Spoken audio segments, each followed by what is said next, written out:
BJP की senior नेता सुमित्रा महाजन का भी बड़ा बयान आया है। कमलनाथ राम का आशीर्वाद लेकर आ जाएं, ये कहना है सुमित्रा महाजन का। जिनका विकास में विश्वास हो वो बीजेपी में आए, ये कहा है सुमित्रा महाजन ने। क्या कुछ कहा, आपको सुनवाते हैं। ये बात भी चल रही, कमलनाथ जी भी आने को तैयार है।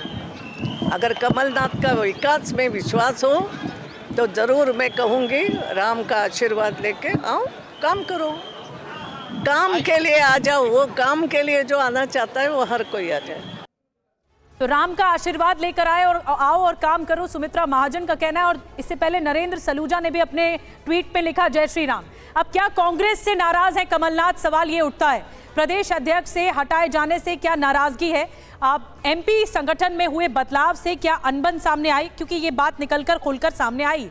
राम मंदिर उद्घाटन में कांग्रेस के इंकार से भी नाराजगी कमलनाथ की सामने आई। छिंदवाड़ा में भगवान राम के नाम के पर्चे तक बांटे गए थे, उनका गढ़ माना जाता है छिंदवाड़ा। कांग्रेस के बड़े कार्यक्रमों से दूरी बनाकर रखी कमलनाथ ने। कांग्रेस राज्यसभा उम्मीदवार अशोक सिंह के नामांकन से भी फिर दूरी बनाई।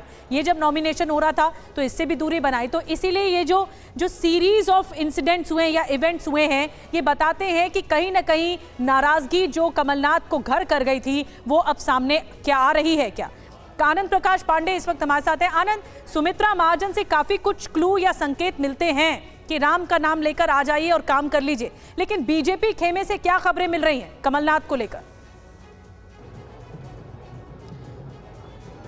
देखिए, बीजेपी का ये कहना है कि जो भी अगर बीजेपी में आना चाहता है वो आ सकता है, बशर्ते उसके ऊपर कोई गंभीर करप्शन का है। कहते हुए है कि आप हमें सांसद का टिकट दीजिए और फिर हमें जीत के बाद मंत्री बनाइए। लेकिन हाँ, इतना जरूर है, बीजेपी का कहना है कि अगर कोई आता है तो हम उसका स्वागत करेंगे।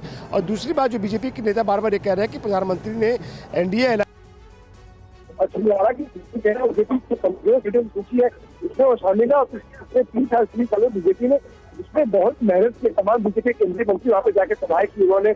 बीजेपी केंद्रीय मंत्री वहाँ पे जाकर सभाएं की उन्होंने, वहाँ पे विकास कार्यों का उन्होंने जायजा लिया। कई नए विकास कार्यक्रम वहाँ शुरू कराए गए। यानी कि छिंदवाड़ा जो गढ़ था उसको छीनने की कोशिश कमलनाथ से बीजेपी ने कई के लिए बहुत मेहनत की। और आपको हम ये बता दें कि पिछले 2-3 चुनाव की अगर बात करेंगे लोकसभा चुनाव की, तो छिंदवाड़ा में कमलनाथ हो या फिर उनके बाद नकुलनाथ हो, तो इनकी जीत का मार्जिन बहुत कम होता गया। पिछली बार जीत का मार्जिन लगभग 35 या 36 हज़ार सिर्फ वोट थे, जो कभी लाखों से जीतते थे। तो ऐसे में कमलनाथ को भी ये लगता है कि अब उन्होंने जब अपनी राजनीतिक पारी खेल ली, उनको चिंता अपने बेटे की है। और यही वजह है कि बीजेपी नेता से जब भी पूछे, कई बयान आपने सुनाए भी, हमने भी यहाँ कई नेताओं से बात की, उनका कहना है कमलनाथ अगर आते हैं तो उनका स्वागत है। और ये बताया जा रहा है कि बहुत ही जल्द कमलनाथ और नकुलनाथ बीजेपी के दामन थाम सकते हैं, बशर्ते कुछ मॉडलिटीज बची हुई है जो कि सीनियर नेता यहाँ दिल्ली में उनके कुल मिलाकर तस्वीर या गोलबंदी कुछ इस तरह से हो रही है। आनंद, बड़ी बात आपने कही, क्योंकि वो एक सीट जो 2019 में रह गई थी छिंदवाड़ा की, और वहां पर कांग्रेस का कब्जा है, तो बीजेपी ये रणनीति कर रही है क्योंकि ये कमजोर कड़ी है और इसे साधने की कोशिश है। मैं आऊंगी आनंद आपके पास। एक और बड़ी खबर मिल रही है कमलनाथ को लेकर, दिग्विजय सिंह का भी बयान आ गया है। बीजेपी में जाने की खबर को खारिज कर दिया है दिग्विजय सिंह ने। बीजेपी में जाने की उम्मीद भी न करें, नेहरू परिवार के साथ मिलकर चले हैं कमलनाथ। लड़ाई लड़ी है लंबी, जो डर रहे बिक रहे वो जा रहे, ये दिग्विजय सिंह ने इशारा किया है। क्या कुछ कहा, आपको सुनवाते हैं। मेरी कल रात को कमलनाथ जी से बातचीत 10:30-11 बजे हुई है।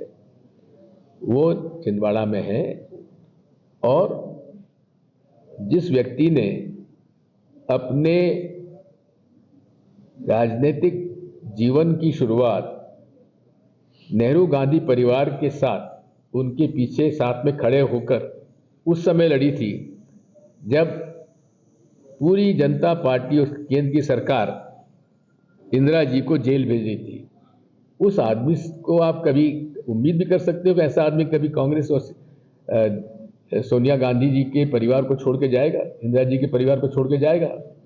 आपको उम्मीद भी नहीं करना चाहिए। कांग्रेस के बड़े नेताओं में गिने जाते हैं दिग्विजय सिंह मध्य प्रदेश में, और वो कह रहे हैं कि ऐसी कोई बात नहीं है, सब बातों का खंडन कर दिया है। कुमार विक्रांत से और ज्यादा जानकारी लेते हैं। कुमार, दिग्विजय सिंह कह रहे हैं मेरी तो कल रात ही बात हुई है, ऐसी कोई बात नहीं है, नेहरू परिवार से जुड़े हुए हैं लगातार और नेहरू के समय से काम करते आ रहे हैं, ये नाराजगी नहीं है, कोई नाराजगी नहीं है कमलनाथ में। ये देखिए, जो हमारे सूत्र बता रहे हैं, कमलनाथ ने हाल ही में सोनिया गांधी से मुलाकात की थी और राज्यसभा की सीट अपने लिए मांगी थी। और राज्यसभा का जो चुनाव हुआ उसमें कांग्रेस ने, जो राहुल गांधी की पसंद थे, उनको दरकिनार करके कमलनाथ और दिग्विजय सिंह के करीबी अशोक यादव को टिकट दे दिया। और बीजेपी ने कोई चौथा कैंडिडेट वहां से नहीं दिया जिससे कि वहां पर कोई चुनाव हो, यानी कि कांग्रेस का कैंडिडेट आराम से वहां निकल जाएगा और तब तक कमलनाथ कहीं नहीं जा रहे। लेकिन जिस तरीके से कमलनाथ मायूस हुए कि राज्यसभा का टिकट उन्होंने अपने लिए मांगा, क्योंकि वो चाहते रहे कि नकुल नाथ छिंदवाड़ा से लोकसभा लड़े और कमलनाथ को राज्यसभा मिल जाए, तो उनके समर्थक उन पर लगातार दबाव बनाते रहे। वहीं कांग्रेस के जो दिग्विजय सिंह हैं और जितेंद्र सिंह जो प्रभारी हैं, ये लगातार कमलनाथ के संपर्क में रहे कि भविष्य में नकुल नाथ कांग्रेस में हैं और आप साथी रहिए। और तो कमलनाथ उनको भरोसा देते आए हैं अभी तक कि वो कहीं नहीं जा रहे। ऐसा जितेंद्र सिंह ने भी कहा, ऐसा दिग्विजय सिंह भी कह रहे हैं। लेकिन जिस तरीके से नकुल नाथ ने अपने बायो से हटाया है कांग्रेस को, उसके बाद ये बल मिला है कि कहीं ना कहीं नकुल नाथ को लेकर के कमलनाथ चिंतित हैं कि भविष्य उनका क्या होगा।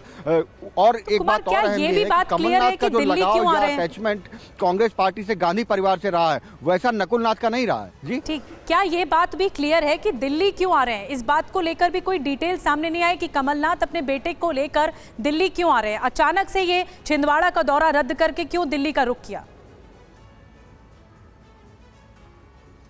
जी, लगातार बीजेपी से उन पर डोरे डाले जा रहे थे, लेकिन कमलनाथ हर बार इनकार कर दे रहे थे। अभी कुछ दिन पहले जब ये खबरें आई कि वो जा सकते हैं, उन्होंने बाकायदा ट्वीट करके कांग्रेस की नीतियों पर चलने की बात की। 15 फरवरी को उन्होंने ट्वीट किया जब यूथ कांग्रेस के मध्य प्रदेश के नेताओं को गिरफ्तार किया गया, वहाँ उन्होंने मध्य प्रदेश सरकार के खिलाफ ट्वीट किया, तानाशाही सरकार करार दिया। तो कमलनाथ लगातार संपर्क में थे कांग्रेस के। ऐसे में इस बीच में आखिर क्या हो गया पिछले 2 दिनों के भीतर कि कमलनाथ क्या मन बना रहे हैं? एक सवाल यह है, क्योंकि जब नकुल नाथ, जिनका मैं फिर कहूंगा कि जिस तरीके का रिश्ता कमलनाथ का कांग्रेस पार्टी और 10 जनपद से या गांधी परिवार से रहा है, वैसा रिश्ता नकुल नाथ का नहीं रहा है। और नकुल नाथ संसद में भी अलग थलग दिखाई पड़ते रहे हैं। तो नकुल नाथ को लेकर के या नकुल नाथ का दबाव क्या कमलनाथ पर रहा? क्या हुआ आखिर ऐसे 2 दिनों में?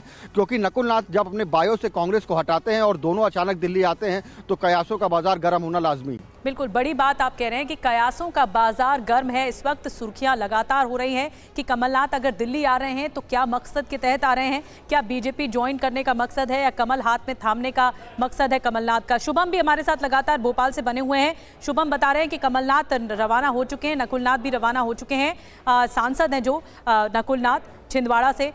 मैं शुभम आपसे जानना चाहूंगी कि ये जो विद्रोह है, जो सुगबुगाहट सामने आ रही है, चुनावों के बाद ये बात भी निकलकर सामने आई मध्य प्रदेश में कि जो कांग्रेस के एमएलएज हैं वो भी नाराज चल रहे हैं, अंदर खाने जड़ें कमजोर हो रही हैं कांग्रेस की। बिल्कुल ठीक कहा आपने निधि, और उसके 2 उदाहरण हमारे सामने हैं। अगर आप इन 15-20 दिनों में या 1 महीने में देखें तो कई बड़े नेता कांग्रेस छोड़कर बीजेपी में शामिल हुए हैं। अभी नर्मदापुरम से 3 दिन पहले ही 3000 से ज़्यादा कार्यकर्ता कांग्रेस के बीजेपी में शामिल हुए। उससे पहले जो जबलपुर के महापौर थे, कांग्रेस से जीते हुए थे, वो बीजेपी में शामिल हो गए।